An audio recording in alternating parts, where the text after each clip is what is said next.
the channel. Last moment of the BB house அப்படின்னு தான் சொல்லலாம். பார்த்திங்கன்னா என்னென்ன நடந்தது அப்படின்னு லாஸ்ட் நைட் அப்படின்னு சொல்லிட்டு போட்டு காட்டுறாங்க. இதில் பார்த்திங்கன்னா நேற்று பாட்டு கச்சேரிலாம் நடந்திருக்கு 3 பேருக்கும். அண்ட் சாப்பாடு செம்ம சூப்பரான விருந்து நடந்திருக்கு.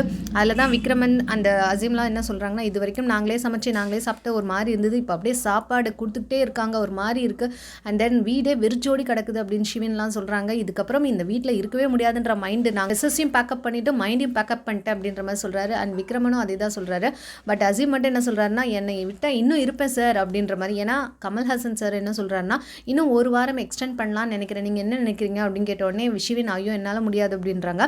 பட் அசீம் என்ன சொல்கிறேன்னா ஓகே அப்படின்றாரு. உடனே ஷிவின் அவர் விட்டால் இன்னும் 106 நாட்கள் இன்னும் அடுத்து வருவார் சார் அப்படின்ற மாதிரி சொல்லிகிட்டே இருக்காங்க. அதுக்கப்புறமா கமல் சார் உள்ளே போகிறாரு. உள்ளே போய் உட்காந்து பேசுகிறாரு. ஸோ உங்களோட ஃப்யூச்சர் பிளான் என்ன அப்படின்னு 3 பேர்த்தையும் கேட்குறாரு. அசீம் வந்து அவருடைய அரசியல் வாழ்க்கை அது மாதிரி சொல்கிறாரு. விக்ரமனும் அதே சொல்கிறாரு. அண்ட் ஷிவின் வந்து எனக்கு வெளில வேலை கிடைக்குமா இல்லைன்னு தெரியல சார் அப்படின்னா, உங்களுக்கு சூப்பரான வேலை கிடைக்கும், நீங்கள் எதுனாலும் ஓப்பன் அப்பாக இருந்தீங்கன்னா கண்டிப்பாக கிடைக்கும் அப்படின்ற மாதிரி சொல்கிறாரு. நீங்கள் அந்த மாதிரி யோசிக்கவே கூடாது அப்படின்ற மாதிரி சொல்கிறாரு. கமல் அவர்கள் இந்த சீசன்லேயும் கொடுக்காத ஒன்று கொடுத்துருக்காரு. என்னென்னா அவர் கைப்பட எழுதின ஒரு லெட்டர் எல்லாருக்கும் ஸ்பெசிஃபை பண்ணி கொடுத்துருக்காரு. அண்ட் ஷிவினுக்கு தனியாக கொடுத்துருக்காரு, என் அன்பு தங்கைன்னு சொல்லிட்டு, விக்ரமனுக்கு என் சஹா அப்படின்னு சொல்லி கொடுத்துருக்காரு, அண்ட் அசீம்க்கு என் தம்பி அப்படின்னு சொல்லி கொடுத்துருக்காரு. லெட்டர் எழுதி அவங்களுடைய ஃப்யூச்சருக்கு வாழ்த்துக்கள் சொல்லி அனுப்பியிருக்காரு.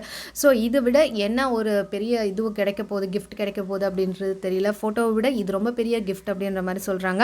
அண்ட் தென் இந்த ஃபினாலேயில் ஒரு பெரிய மாற்றம் என்னென்னா, ஒரு சர்ப்ரைஸ், ஒரு திடீர்னு ஒரு இது எல்லாமே என்னென்னா 3 ஃபினலைஸ் டெஸ்ட் அனுப்புகிறோம் அப்படின்ற மாதிரி சொல்கிறாங்க. டேபிள் மாதிரி இருக்குது, அதில் கை வைங்க அப்படின்னு சொன்னோடனே எல்லாரும் ஃபிங்கர் பிரிண்ட் மாதிரி பண்ணுறாங்க. ஃபிங்கர் பிரிண்ட் பண்ண உடனே கமல் சார் உட்பட ஃபிங்கர் பிரிண்ட் பண்ணுறாங்க. உள்ளேருந்து பிக் பாஸ் அந்த லோகோ அந்த இது வருது, வின்னருக்குரிய அந்த ட்ராஃபி வருது மேலே. எல்லாரும் பார்த்து சந்தோஷப்படுறாங்க. கமல் சார் என்ன சொல்கிறாங்கன்னா, 3 பேருமே என்னை பொறுத்த வரைக்கும் நீங்கள் ஃபினாலேயில் இவங்க ஜெயிச்சாங்க அவங்க ஜெயிச்சாங்க, அண்ட் தென் அவங்க எடுத்துகிட்டு போனாங்க, நம்ம பார்க்கலையே அப்படின்னு நீங்கள் ஃபீல் பண்ணக்கூடாது. 3 பேருமே என்னை பொறுத்த வரைக்கும் வெற்றியாளர்கள் தான். அதனால் நீங்கள் இந்த இதை வந்து நான் ட்ராஃபியை வந்து இங்கே விட்டுட்டு போகிறேன், நீங்கள் தனித்தனியாக ஒருத்தரும் நீங்கள் வந்து இதை அடையிறதுக்கு எப்படிலாம் கஷ்டப்பட்டீங்க அப்படின்றது சொல்லுங்கள் அப்படின்ற மாதிரி சொல்கிறாங்க. ஸோ ஷிவின் ஃபஸ்ட்டு பேசுகிறாங்க.